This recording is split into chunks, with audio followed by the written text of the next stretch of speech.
ලුණු කැටේට එහෙම නැත්නම් මේ රටේ තවත් පුංචි පුංචි ප්‍රශ්න වලට කිඹුල් කඳුළු හලන මේ ආණ්ඩුව අප්සෙට් කියලා පෙන්වන්න හදන අයට එහා ගිය දෙයක් අපි දකිනවා. ඒ තමයි අපි කවදාක්වත් හිතුවේ නෑ අපේ රටේ දේශපාලනය මේ විදියට පිරිසිදු වේවි කියලා, දූෂණයෙන් තොර වේවි කියලා.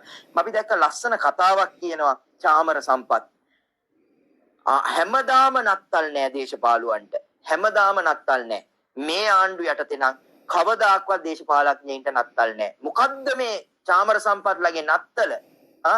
මෙලෝ උගත්කමක්, මෙලෝ හැකියාවක්, මෙලෝ සුසුකමක් නැතුව පාර්ලිමේන්තුවට ඇවිල්ලා මේ රටේ ජනයාගේ ධනය හූරන් කකා, මේ රටේ මිනිස්සුන්ගේ ඇටලේමස් නහර හූරන් කකා රට ණය කර රට බංකොලොත් කර උන් සැප විඳින එක උන්ට 365 දවසම නත්තල් තිබුණා. දැන් උන්ට නත්තල් නැහැ.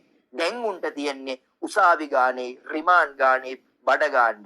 අන්න ඒක තමයි මේ රටේ ඇති කරපු දේශපාලන වෙනස. ඔය දේශපාලන වෙනස ඇති කරන්න පුළුවන් වෙන පක්ෂයක් මේ රටේ ඉන්නවද? අපි අහන්නේ මේ රටේ මිනිස්සුන්ගේ. මිනිස්සු පුංචි දෙයින් කඩා වැටෙන්න උත්සාහ කරනවා. මිනිස්සු පුංචි දෙයින් විවේචනයට යනවා. හැබැයි මිනිස්සු ලොකු පින්තූරය දකින්නේ කියලා අපි මිනිස්සුන්ට කියන මේ දුමින්දලා වගේ කූටක බැටළු හම් පොරවගත්ත වෘර්ක දේශපාලඥයෝ පෙන්නන දේ නෙමෙයි ඊට එහා පින්තූරයක් දකින්න.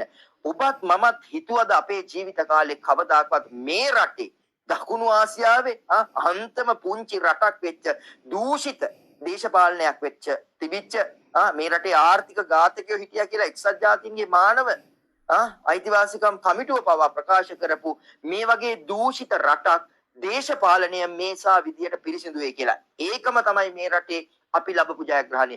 එහෙම පිරිසිදු දේශපාලනයක් තියෙන, එහෙම පිරිසිදු දේශපාලන ගමනක් යන මිනිස්සු එක්ක මේ රටට අද හාල් පොල් ටික ගැටලු වුණත්, අද ලුණු ඇටේ පිළිබඳ ප්‍රශ්නයක් තිබුණත්, හැබැයි බය වෙන්න දෙයක් නැහැ. අනාගතයේ අපේ දරුවන්ට මේ රටේ හොඳ පහසු ලස්සන ජීවිතයක් ගත කරන්න පුළුවන් රටක් ලැබෙනවා.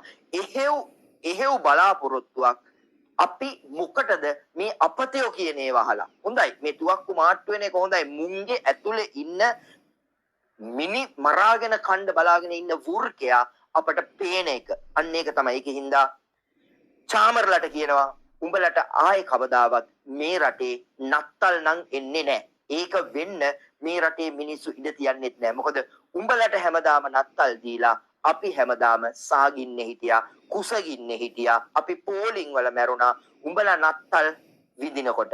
ඒක හින්දා අපි මේ රටේ මිනිසුන්ට කියනවා අපි පෙන්නන දෙයට වඩා අපි දෙයක් දැකලා ගමනක් යමු කියන එක. මොකද මේ දේවල් කියන්නේ අපි අප ගැන හිතන මිනිස්සු දේශපාලනය තුල අපිට හම්බ වුණේ නැහැ.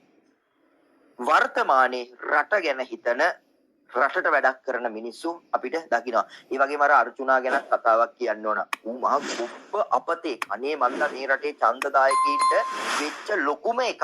අත්වැරද්දකින් බිහි වෙච්ච එකෙක් තමයි යෝකා. මේ හරි පෞල් සැලසුම් ක්‍රමයක් තිබුණා නම් ඔය වගේ මිනිස්සු මේ රටට පහළ වෙන්නේ නැහැ.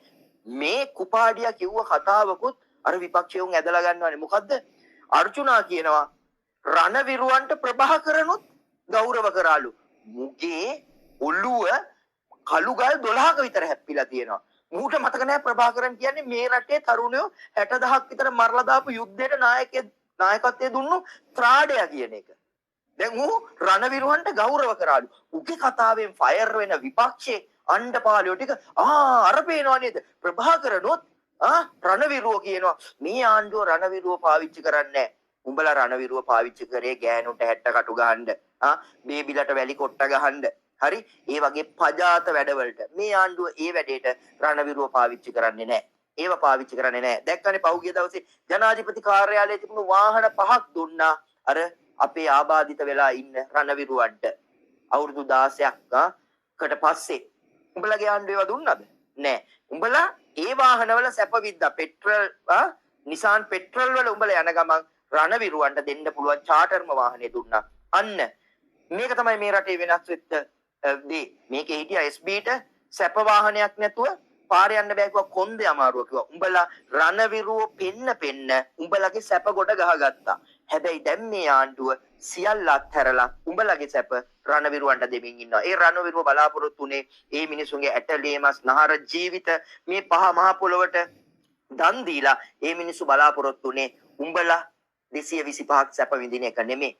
ඒ අය බලාපොරොත්තු උනේ ඒ අයගේ ජීවිත නැති වුණත් මේ රටේ දරුවෝ ඒ අයගේ පවුල් වල අය සතුටින් ජීවත් වෙනවා. අන්න ඒ මාර්ගය දැන් ඇවිල්ලා තියෙනවා. මම කියන්නේ නෑ දැන් මේ රට මාරයි වාව් කඩේට ගියාම බඩු ටික රුපියල් 2කට හම්බ වෙනව නෑ. හැබැයි හොරකම් කරන්නේ නැති සදාචාරයක් තියෙන මේ දේශපාලනයේ පිරිසිදු දේශපාලනයේ ඉස්සරහට ගියොත් මේ රටේ ලයිට් බිලේ ඉඳලා හැම දෙයකම අපිට සහනයක් ලැබෙවි. ඒක තමයි අපිට මේ රටේ මිනිසුන්ට කියන්න තියෙන්නේ.